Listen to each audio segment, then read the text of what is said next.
Boa noite a todos, meu nome é Eduardo e é um prazer imenso estar aqui com vocês neste congresso online. Esse congresso que é uma promoção da Associação dos Portadores de Epilepsia do Estado da Paraíba.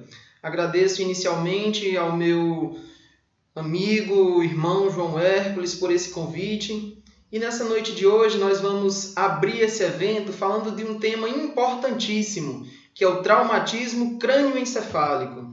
Primeiramente, eu gostaria de dizer a vocês que o TCE, como é denominado pela sua sigla, é a lesão craniana que está entre os tipos de traumas mais frequentes nos serviços de emergência.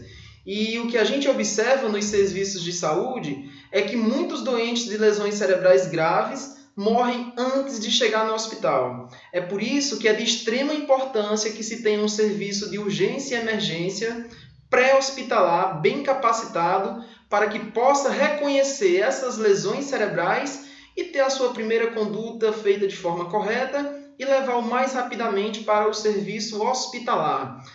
O que é observado pelas estatísticas mundo afora é que 90% das mortes pré-hospitalares, ou seja, aquelas antes de chegar ao hospital, estão relacionadas ao trauma e envolvem lesão cerebral. Ou seja, cerca de 75% dos doentes que têm TCE, que têm tratamento médico, que recebem esses cuidados, eles podem ser classificados de 3 maneiras: forma leve, forma moderada e forma grave.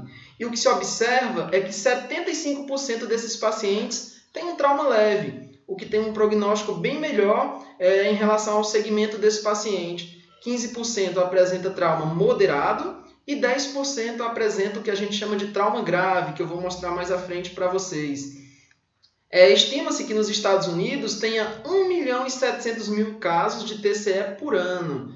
E o que observa-se é que desses casos anuais, 52.000 resultam em morte. Ou seja, é uma doença, é um agravo à saúde que é de extrema importância e que o serviço médico hospitalar tem que estar bem treinado e bem aparelhado para conduzir esses casos. E daqueles pacientes que sobrevivem, alguns têm dano neurofisiológico, outros irão apresentar o que a gente chama de invalidez. E aí, quando a gente recebe esses pacientes no serviço hospitalar, o objetivo do tratamento é justamente prevenir, essas lesões cerebrais secundárias. E como é que a gente vai prevenir essas lesões? Através de uma oxigenação adequada, manutenção da pressão arterial. Dessa forma, a gente vai garantir com que esse paciente tenha uma perfusão cerebral adequada. E, como o TCE é um trauma, nós nunca podemos esquecer como é que se faz a abordagem, que é o ABCDE do trauma. E a partir dessa abordagem direcionada, a gente vai conseguir identificar as lesões de massa, que são aquelas que necessitam de intervenção cirúrgica, que a gente vai abordar um pouco mais à frente. E aí, dependendo do caso, dependendo da indicação, a gente pode fazer também uma tomografia para avaliar melhor esse parênquima cerebral e a janela óssea do paciente. A gente tem alguns fatores de riscos para o TCE. A gente observa que ele é 3 vezes mais frequente em homens do que em mulheres. Até 50% dos pacientes que sofrem o trauma crânioencefálico, eles estavam sob o efeito de substância no momento do trauma. E o que a gente verifica é que a substância que está mais implicada com esse tipo de trauma é justamente o álcool. E a gente verifica que as principais etiologias do TCE são justamente, em primeiro lugar, os acidentes automobilísticos, acidentes que decorrem de prática esportiva, quedas. E observando um pouco mais a fundo pela faixa etária e pelo sexo, a gente verifica que nos jovens a principal causa é justamente o acidente automobilístico e a violência, e nas crianças e nos idosos o principal fator etiológico são justamente as quedas. E no final de tudo o que a gente pode verificar é que a prevenção é o melhor remédio. A prevenção é fundamental nesses casos. Aqui é para termos uma visão geral, da anatomia craniana. A gente verifica que nesses espaços que a gente tem aqui o espaço subaracnoide, que é por onde flui o líquor. Deixa eu colocar aqui o ponteiro para ficar melhor para vocês enxergar a ponta do laser. A gente verifica aqui o espaço subaracnoide. a gente verifica aqui o plexo coroide, que é onde esse líquor cefalorraquidiano é produzido. Aqui nós temos a medula espinhal, o cerebelo, uma estrutura vital que lida com o nosso equilíbrio. E esse equilíbrio ele é afetado justamente quando o paciente ingere drogas, como por exemplo o álcool, que eu citei anteriormente. E aqui nessa imagem a gente consegue ter uma visão melhor do que eu quero mostrar para vocês, que são as meninges. Aqui é o arcabouço ósseo do paciente, tá? A primeira membrana que vai estar em contato diretamente com o osso vai ser justamente a dura mater. Abaixo da dura mater, a gente vai ter o que a gente chama de membrana aracnoide, ou seja, essa é a membrana aracnoide. E em contato direto com o cérebro, a gente vai ter a pia mater. E uma coisa importante que vocês devem observar é que entre a pia mater e a aracnoide, a gente tem o que a gente chama de espaço subaracnoide. Essa divisão é de extrema importância para que vocês entendam daqui a pouco o que eu vou mostrar para vocês na tomografia, que eu vou mostrar para vocês um hematoma extradural e um hematoma subdural. Então, essa compreensão da arquitetura meningeal da nossa calota craniana é muito importante. Aqui, mostrando o espaço subdural, mais uma vez, que eu tinha mostrado para vocês, que fica abaixo da aracnoide, abaixo da dura mater, e o espaço subaracnoide, que fica abaixo da membrana aracnoide. E a pressão intracraniana? É um importante tema a ser debatido, justamente porque quando ela se eleva, ela pode causar uma perca da perfusão cerebral, uma redução drástica, e causar também ou então exacerbar a isquemia que está presente nesses pacientes. A pique normal, que é a pressão intracraniana, é aproximadamente de 10. E quando a gente verifica pressões maiores que 20, especialmente se elas não forem reduzidas, ou então se forem refratárias ao tratamento, nós verificamos que elas vão ser associadas a um pior resultado. E essa pressão intracraniana ela pode sofrer variações. Vamos ver o que diz a doutrina de Monro-Kelly. Aqui a gente verifica o nosso arcabouço cerebral no seu estado de equilíbrio. Nós temos um volume venoso, um volume arterial, a massa de cérebro e o volume de líquido cefalorraquidiano, tudo num perfeito equilíbrio.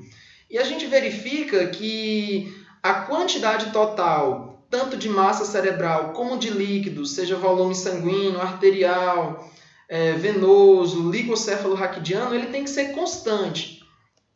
E quando nós temos um traumatismo craniano, a gente vai ter um efeito de massa, ou seja, a gente vai ter mais um componente dentro dessa caixa. Para que eu possa ter essa massa dentro da minha cavidade craniana, eu tenho que perder algum líquido. Nesses casos, ou eu perco o líquido cefalorraquidiano ou eu perco o volume venoso.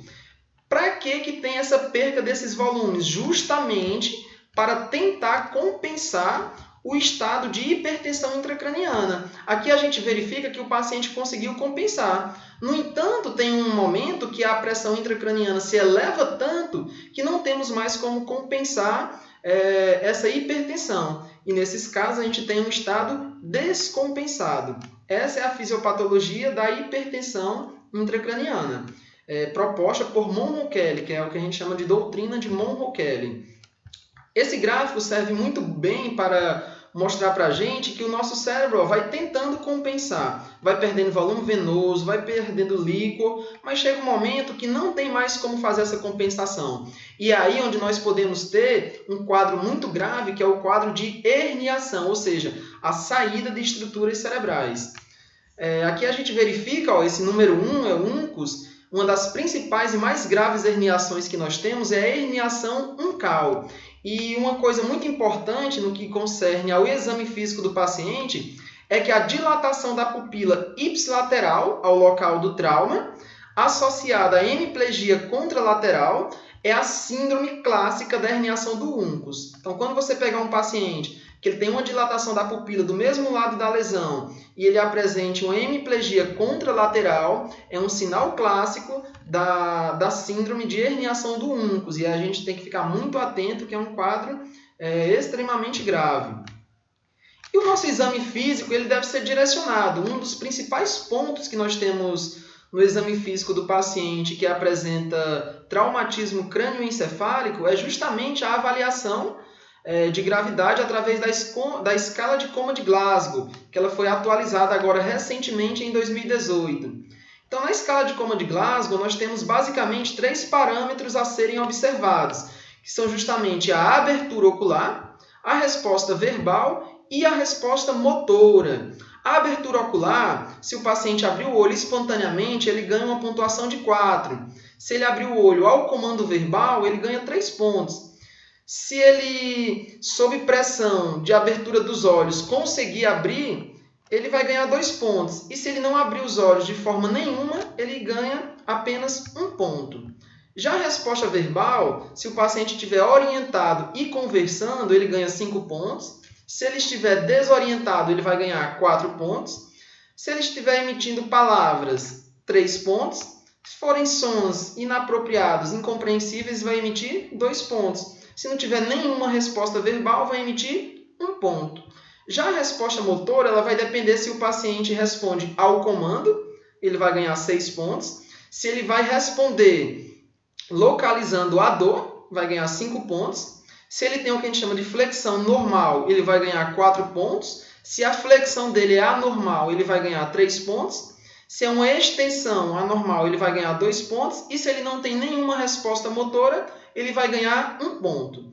Até o ano de 2018, esses eram os itens que compunham a escala de coma de Glasgow. No entanto, a gente tinha como pontuação mínima uma pontuação de 3, porque se o paciente não tivesse nenhuma resposta, nem motora, nem verbal e nem ocular, ele somaria 1 ponto em cada. E aí ele teria uma pontuação de 3. A gente até brincava que quando um acadêmico falava que a escala de coma de Glasgow é 2, 1, é porque ele não sabia de nada mesmo, né? Porque não tinha como dar essa soma. Só que agora, através da análise da reação pupilar, a gente pode ter sim uma pontuação mínima de 1 e uma pontuação máxima de 15. Vamos observar. A gente vai fazer essa avaliação pupilar da seguinte forma. Se o paciente, nenhuma pupila dele reage ao estímulo de luz, ele vai ganhar 2 pontos. Se apenas uma pupila reage ao estímulo de luz, 1 ponto. E se as 2 pupilas reagem ao estímulo de luz, 0 pontos. Como é que eu vou fazer o cálculo? Eu vou pegar todo aquele somatório das 3 respostas, ocular, verbal e motora, e vou subtrair o valor da avaliação pupilar. Então, por exemplo, se a escala de coma de Glasgow do paciente tivesse dado 8 e ele não tivesse nenhuma reação pupilar, eu tiraria 2. Então, 8 menos 2 daria 6. Dessa forma, agora o paciente pode ter uma pontuação mínima de 1 e uma pontuação máxima de 15, ou seja, essa escala de coma de Glasgow modificada. E esse trauma, pessoal, ele pode ser classificado de 3 maneiras a partir da escala de coma de Glasgow. Pode ser um TCE grave, que é aquele que a escala de coma de Glasgow está até 8, tá? Um trauma moderado, em que esse score varia de 9 a 12, ou um trauma leve, em que o paciente tem um score na escala de coma de Glasgow de 12 a 15. Tá? Aqui só mostrando um pouco para vocês sobre aquelas respostas motoras anormais que eu citei anteriormente. Aqui a gente vê o paciente, né, tendo uma flexão anormal. Esse movimento de flexão anormal é o que a gente chama de decorticação. Aqui já vai ser o contrário, tá? Já vai ser uma resposta de extensão feita de forma anormal, que é o que a gente chama de descerebração. E aqui é o paciente que está em tríplice, né? Em tríplice flexão, que a gente verifica que ele vai ter a flexão do pé, a flexão da panturrilha e a flexão da coxa. Ou seja, é um paciente em uma flexão anormal, que é o que a gente chama de tríplice flexão. E como é que a gente pesquisa o estímulo doloroso dos nossos pacientes? Tem várias formas. A gente tem alguns pontos no nosso corpo que são pontos extremamente sensíveis e que provocam dor. Justamente aqui na região supraorbital, a gente pode verificar também na região external, no leito ungueal também pode ser um ponto de verificação, tá? Isso são formas de verificarmos o estímulo doloroso. E o estímulo luminoso, a gente vai pegar uma fonte de luz, abrir bem o olho do paciente e verificar como é que está essa contração ou dilatação pupilar. E essa avaliação pupilar ela pode se apresentar de várias formas. Por exemplo, a gente pode ter um paciente que apresenta midríase em apenas um lado. Ou seja, a resposta à luz dele vai ser uma resposta lenta ou ausente, né? E qual vai ser a nossa interpretação frente a um paciente com midríase unilateral? É que ele provavelmente tem uma compressão do terceiro nervo, né? Que essa compressão pode ser secundária justamente a uma herniação tentorial. É por isso que é importante o que eu falei para vocês anteriormente sobre os quadros de herniação. São quadros extremamente graves. Então, uma midríase unilateral pode estar denunciando justamente isso, né? Outra coisa importante no exame da pupila é quando a gente vê essa midríase agora não unilateral, e sim uma midríase bilateral. A gente pode ver que nesses casos aqui vai ter uma compressão do terceiro nervo de forma bilateral, ou então eu posso estar diante de uma perfusão cerebral inadequada. O contrário, agora uma miose bilateral, ou seja, o paciente vai estar com a pupila contraída de ambos os lados. É difícil de avaliar essa resposta à luz. E qual é a nossa interpretação frente a isso? O paciente pode estar diante de uso de drogas, principalmente opiáceos, pacientes que têm quadros de encefalopatia metabólica, pacientes que têm lesão de ponte também pode apresentar esse quadro pupilar. Miose unilateral, tá? A resposta à luz geralmente é preservada, e é quando o paciente tem alguma lesão no trato simpático, exemplo, na bainha carotídea, é um exemplo que os pacientes apresentam esse tipo de miose. E dando continuidade, como eu já mostrei para vocês, esse TCE, esse trauma, ele pode ser classificado de algumas formas. Primeiro, quanto à gravidade, que eu já falei para vocês, que pode ser leve, moderado ou grave. E esse trauma também pode ser classificado quanto à morfologia, que aí a gente vai ter fraturas de crânio, tá? E vamos ter também fraturas intracranianas. As fraturas de crânio, elas se dividem em duas, que são as fraturas de calota e as fraturas basilares. As fraturas de calota craniana podem ser linear ou estrelada, elas podem ser com ou sem afundamento e pode ser uma fratura de calota exposta ou fechada. A gente vai ver imagens de todas essas classificações morfológicas. E a basilar pode ser classificada com ou sem perda de líquido céfalo-raquidiano e com ou sem paralisia do sétimo nervo. Já as lesões intracranianas podem ser do tipo focal ou do tipo difusa. Focais, como exemplo, a gente pode citar epidural, subdural e intracerebral. E as difusas pode ser concussão, contusões múltiplas, lesões hipóxicas, essa mesma coisa que isquêmicas, né? E lesões axonal. A gente vai debater agora a partir de cada uma delas. Aqui mostrando para vocês um exemplo de uma lesão linear, que eu tinha mostrado para vocês anteriormente na classificação. Aqui também dá para ver essa lesão. Aqui já são lesões com afundamento, ó. Quando a gente pega a janela óssea desse paciente na tomografia, dá para ver bem mais claro ainda, tá? Uma fratura com afundamento. Nesse caso aqui, ó, a gente verifica uma fratura aberta. Nessa imagem aqui dá para ver bem melhor como é que está essa fratura. E o parênquima cerebral aqui, ó, tá? Que sofreu lesão justamente devido a essa fratura. E aí a gente tem alguns indícios que vão mostrar para a gente que nesse trauma o paciente pode ter o que a gente chama de fratura de base de crânio, que é um quadro também bem grave que devemos pesquisar sempre que vemos alguns sinais no paciente. A gente tem vários sinais que vão indicar que o paciente tem fratura de base de crânio, que é o que eu vou mostrar para vocês a partir de agora. O primeiro dele é o que a gente chama de sinal do guaxinim, ó, que é justamente essa equimose periorbital. E essa equimose, pessoal, é importante que a gente verifique que ela seja de ambos os lados. Ou seja, se o paciente chegar com essa lesão em apenas um olho, a gente deve pesquisar a fratura de base de crânio? Deve, mas aí a gente tem que pesquisar melhor a anamnese desse paciente. Por exemplo, o paciente que se envolveu em uma briga, que levou um soco no rosto, no olho, ele tem fratura de base de crânio? Pode ter, mas não necessariamente, tá? Então, nós temos que ver que essas lesões vão ser em ambos os olhos, tá? Essas manifestações dermatológicas.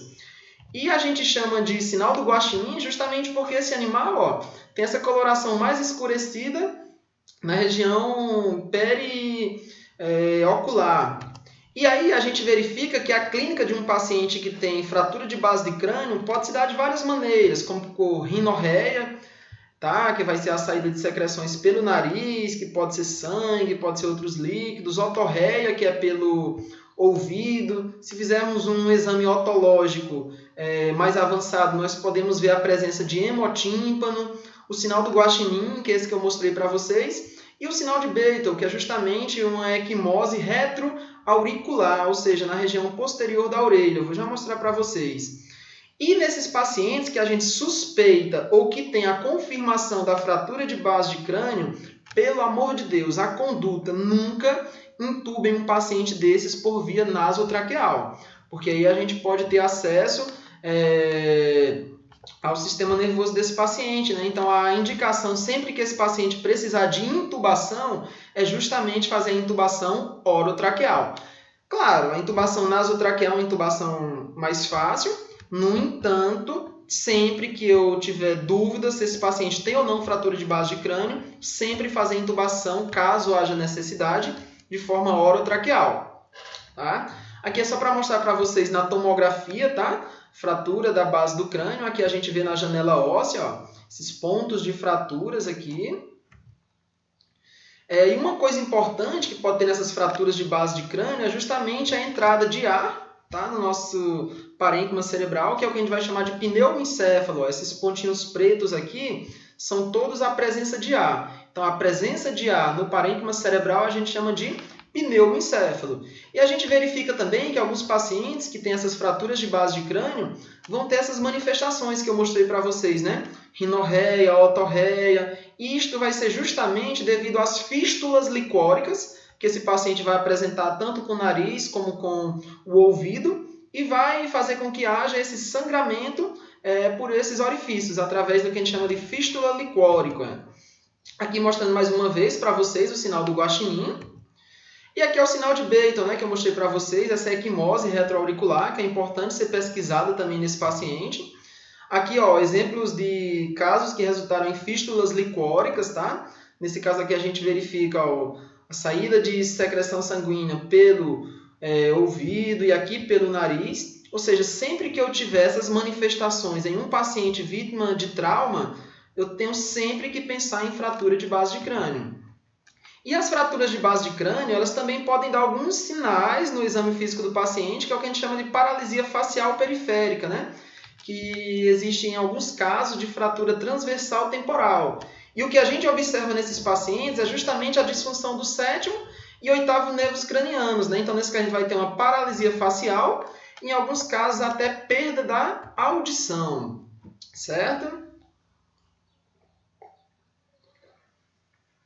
Dando continuidade aqui à nossa apresentação, a gente vai ver agora um pouco das lesões difusas. Essas lesões difusas, elas podem ser basicamente os tipos mais importantes: concussão, tá? E lesão axonal difusa. Então vamos ver aqui cada uma delas agora. Nesse caso, pessoal, a concussão é aquele famoso nocaute.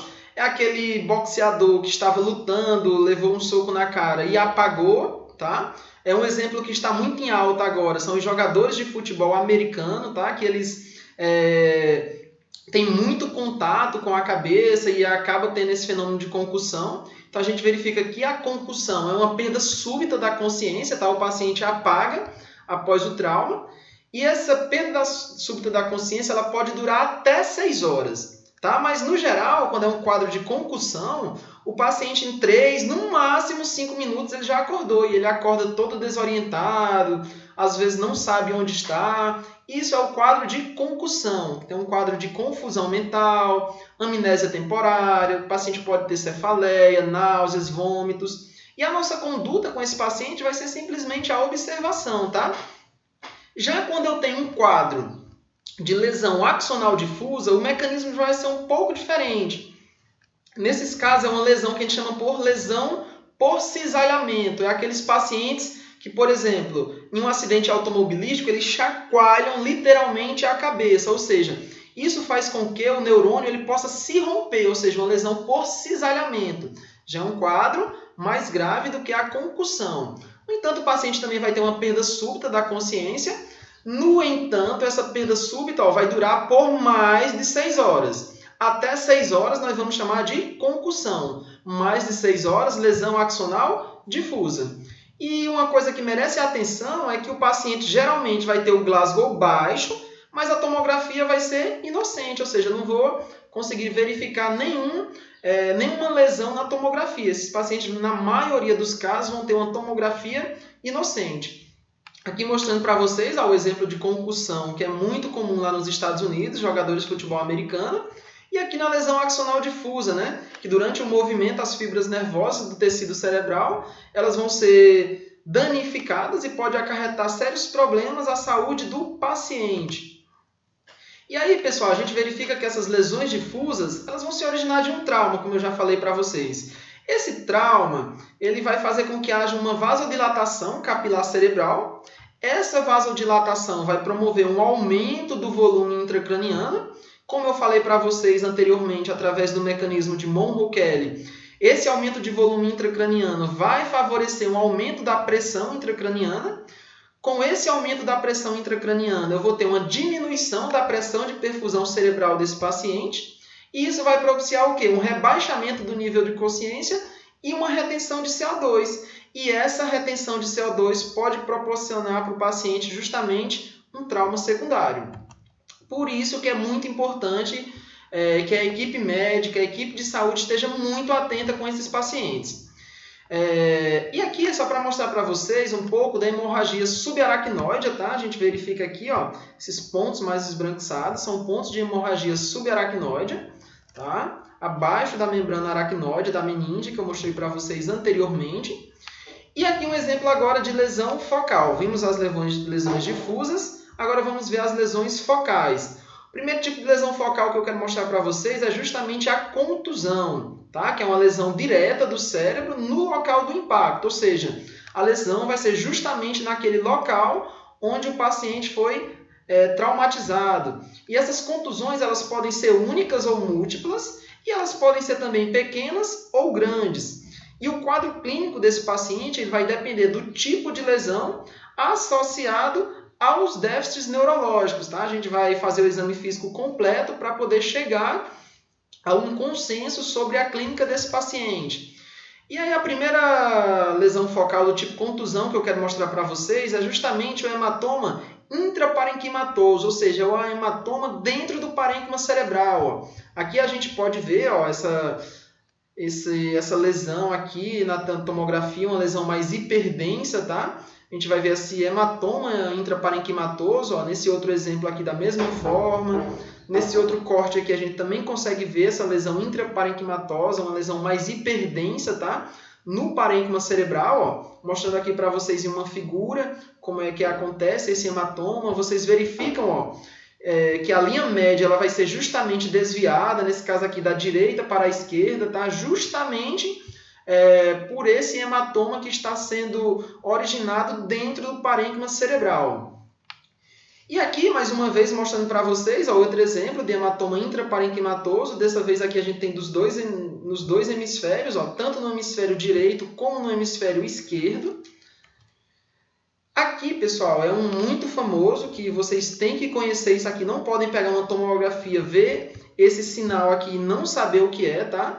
Esse aqui é o que a gente chama de hematoma extradural. Como é que eu sei o que é um hematoma extradural? Justamente porque ele vai ter essa morfologia aqui, de uma lente biconvexa. Ou seja, sempre que você vê uma lente biconvexa, você vai estar diante de um hematoma extradural. E esse hematoma extradural, ou epidural também pode ser chamado, ele vai ser grave justamente porque ele vai exercer um efeito de massa, ou seja, ele vai empurrar literalmente o cérebro aqui, nesse caso, da esquerda para a direita.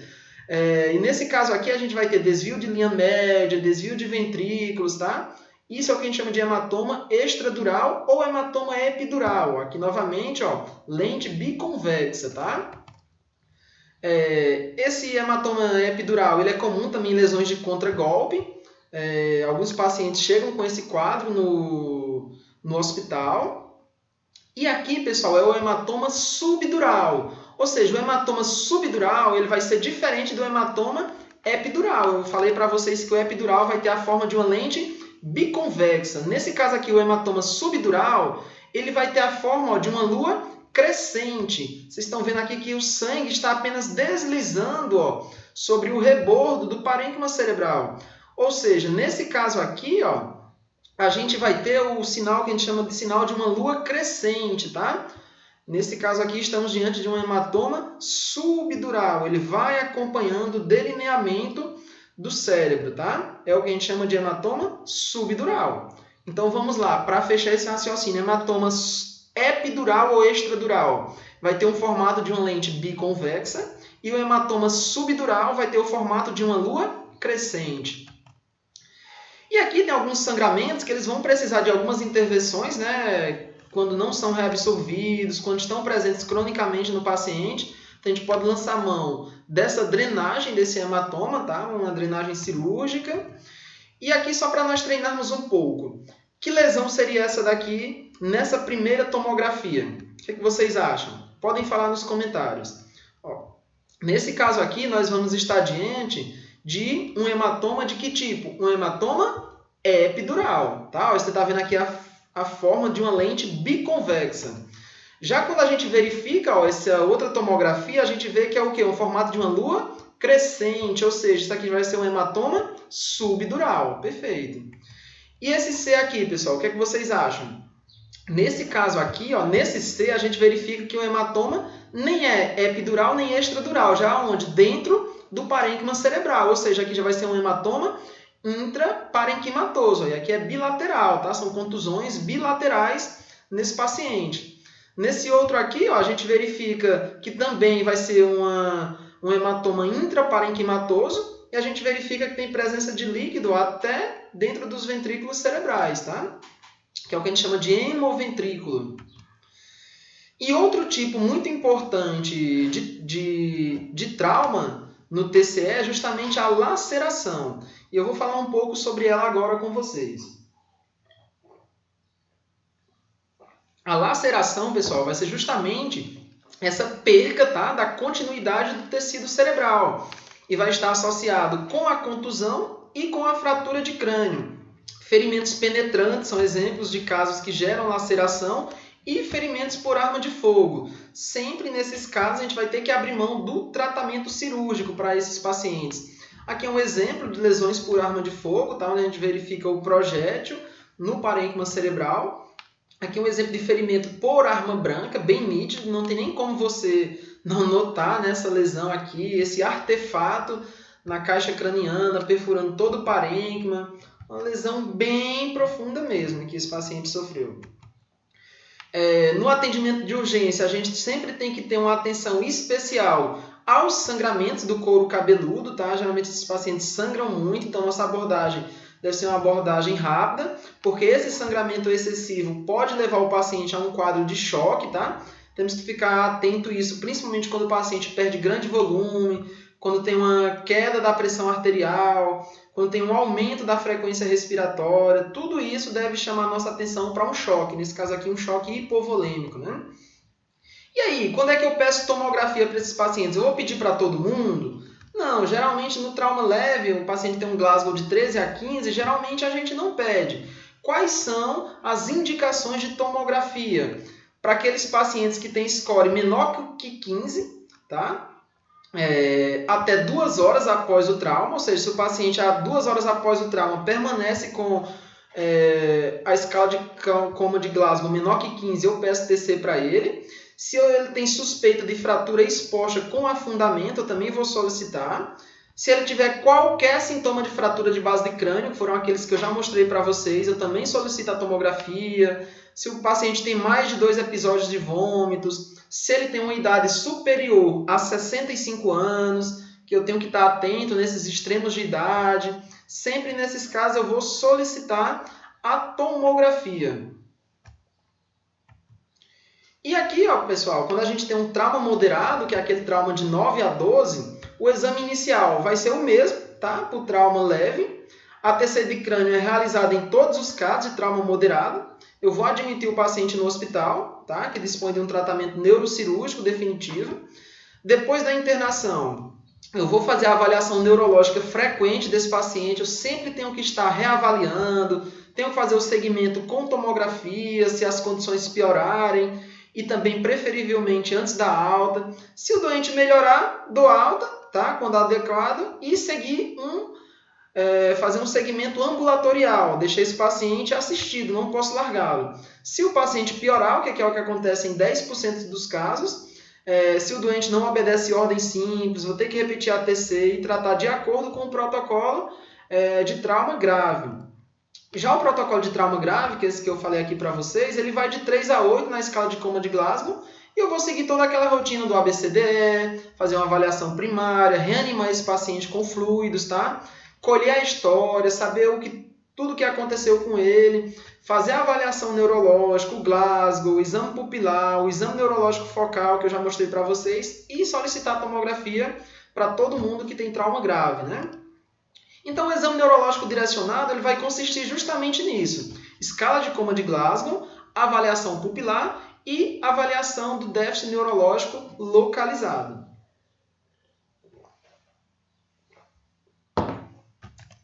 E aí, como é que a gente faz o tratamento desses pacientes? Vamos ver agora, para finalizar nossa apresentação, como se dá o tratamento desses pacientes. Primeira coisa, tenho que reanimar esse meu paciente. Fluidos intravenosos, sangue, dependendo da necessidade, tá? Produtos de sangue, hemácias, plaquetas. Primeiro, eu vou administrar conforme a necessidade, né, para que eu possa manter a volemia desses pacientes.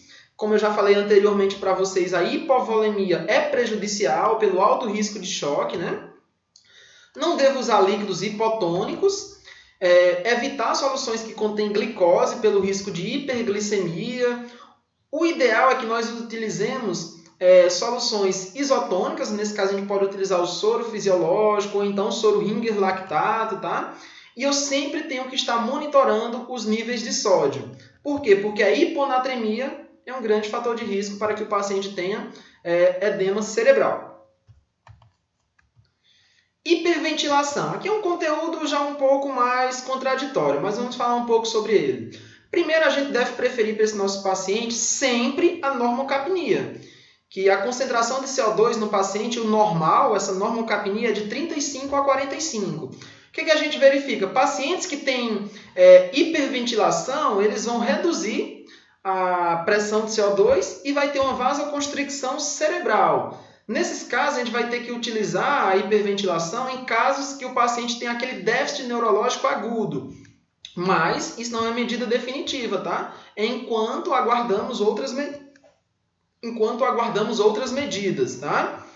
Se essa hiperventilação ela for agressiva, o paciente pode ter o quê? Que a gente chama de hipocapnia, ou seja, eu hiperventilo tanto esse paciente que a pressão de CO2 dele vai cair muito. E se o paciente tiver uma pressão de CO2 menor que 30, ele pode evoluir com isquemia cerebral, e essa isquemia cerebral vai prejudicar a perfusão desse paciente. Já ao contrário, pacientes que têm hipercapnia, ou seja, uma pressão de CO2 maior que 45, a gente vai ter uma vasodilatação e aumento da pressão intracraniana, e isso deve ser evitado, né? A hiperventilação, nesses casos que o paciente vai ter hipercapnia, deve ser usada somente com moderação, tá? E também por um período limitado, enquanto não temos um tratamento definitivo para esse paciente. O ideal é mantermos a pressão de CO2 no limite inferior, em 35 milímetros de mercúrio. Outra medida muito importante é o uso do manitol a 20%. Usado para quê? Para reduzir a pressão intracraniana, né? Que eu falei para vocês que em alguns casos ela pode estar elevada devido ao efeito de massa do parênquima cerebral. No entanto, se o paciente estiver hipotenso, eu não devo administrar. Por quê? Porque não vai abaixar a pressão intracraniana em pacientes que têm hipotensão. Esses diuréticos osmóticos potentes, eles podem exacerbar a hipotensão e gerar uma isquemia cerebral. Nesse caso, a indicação do uso do manitol em pacientes que têm uma pressão intracraniana elevada são naqueles doentes que estão normovolêmicos, tá? Déficit neurológico agudo, pupila dilatada, hemiparesia, perca da consciência, e a dose vai ser justamente 1 grama por quilo, tá? Devendo ser feito durante 5 minutos em bolos. E também outra forma que eu posso estar utilizando nesses casos é justamente solução salina hipertônica, né? De 3 a 23%. Nesses casos também vai ser utilizada para reduzir a pressão intracraniana. E nesses casos de pacientes que têm hipotensão, como eu falei para vocês, que não podem utilizar o manitol, nós vamos dar preferência pela solução salina hipertônica. Barbitúricos, né, pessoal? Barbitúricos também, se eu utilizar o manitol, se eu utilizar uma solução salina hipertônica e o paciente não melhorar, eu posso estar lançando mão de um barbitúrico, tá? Também não posso utilizar em pacientes que estejam hipotensos ou pacientes hipovolêmicos. Anticonvulsivantes já é um termo mais... já é um processo um pouco contraditório. Por quê? Anticonvulsivante é bom para pacientes que têm trauma? Mas para evitar convulsões agudas, tá? Convulsões que eu possa falar assim para o paciente, convulsões recentes e não convulsões tardias. Ou seja, não é porque eu vou dar não é porque eu vou dar anticonvulsivante para o meu paciente que eu vou fazer com que depois de 15, 30, 40 dias ele não vá ter convulsão, não. Previne convulsões recentes, tá? Porque tem um risco de epilepsia pós-traumática. Podem inibir a recuperação cerebral, ou seja, eu só vou utilizar anticonvulsivante somente quando necessário. O que a gente utiliza em grande parte dos nossos serviços hospitalares é a fenitoína. O diazepam ou o lorazepam somente se o paciente tiver convulsões prolongadas. Os esteroides, eu posso fazer corticoide no meu paciente? No trauma crânioencefálico eles são contraindicados, ou seja, às vezes a gente vê no serviço hospitalar, o paciente com TCE, vamos fazer corticoide. Não, é contraindicado, tá? Porque o paciente vai ter uma maior incidência de hemorragias e de infecções por causa desse quadro imunossupressor do corticoide. Ou seja, não tem um benefício, independentemente do tipo ou da dose do esteroide. O tratamento cirúrgico vai ser para aqueles pacientes que têm lesão de couro cabeludo, pacientes que têm fratura com afundamento de crânio, que têm lesões intracranianas de massa, que eu mostrei para vocês, que eu tenho um desvio de linha média maior que 5 milímetros ou meio centímetro, eu também vou estar lançando mão desse tratamento cirúrgico, tá? Ferimentos cerebrais penetrantes, seja por arma de fogo, seja por arma branca. E morte cerebral, né, pessoal? Alguns pacientes, infelizmente, evoluem com um quadro de morte cerebral e a gente pode estar fazendo esse diagnóstico juntando alguns achados do exame físico juntamente com outros scores, tá? Escala de coma de Glasgow menor que 3, pupilas não reativas, reflexo do tronco cerebral ausente, ausência do esforço ventilatório e, junto com esses achados do exame físico, a gente vai complementar com alguns outros estudos diagnósticos, né? Com a eletroencefalografia, posso estar lançando mão também da angiografia cerebral, tá? Então, tudo isso vai corroborar para que nós juntemos todos os achados do paciente e façamos esse diagnóstico definitivo. Algumas dúvidas comuns, que eu já até falei para vocês durante a apresentação. Quando é que eu vou pedir a TC de crânio? Eu peço para todo mundo? Não, eu já falei para vocês lá atrás, né? Paciente inconsciente, com mais de 5 minutos, que tem amnésia, que tem cefaleia intensa, que tem um Glasgow menor que 15, né? Após 2 horas, que tem um déficit focal. E a neurocirurgia, eu vou enviar o paciente para avaliação da neurocirurgia para todo mundo? Também não. Você, enquanto clínico no PS, você tem que saber avaliar uma tomografia, que eu mostrei para vocês as principais alterações, né? E quando é que eu mando o meu paciente para a UTI? Quando ele tiver uma escala de coma de Glasgow menor ou igual a 12. Ou quando... E a PIC? Quando é que eu vou fazer essa avaliação da PIC? Quando o paciente tiver com escala de coma de Glasgow menor ou igual a 8, ou seja, um trauma grave. Eu sempre monitoro o paciente com a pressão intracraniana e também no ambiente de UTI, né? E anticonvulsivantes, que eu mostrei para vocês, eu devo usar sempre? Pouco contraditório, né? Porque ela vai prevenir apenas a convulsão precoce, que acontece em 15% dos pacientes. E corticoide, como eu falei para vocês, não fazer. Eu agradeço muito, tá? A compreensão de vocês, toda a atenção durante a apresentação. E agora eu estou aberto para dúvidas, tá? Aqui eu deixo para vocês os meus contatos, meu Instagram, @eduardo_sp94. Quem tiver dúvidas também após a apresentação, podem me contatar por lá, que eu estarei aberto para tirar todas as dúvidas de vocês. E agora eu deixo o espaço aberto aqui para que vocês possam tirar dúvidas a partir dos comentários, tá bom? Muito obrigado pela atenção.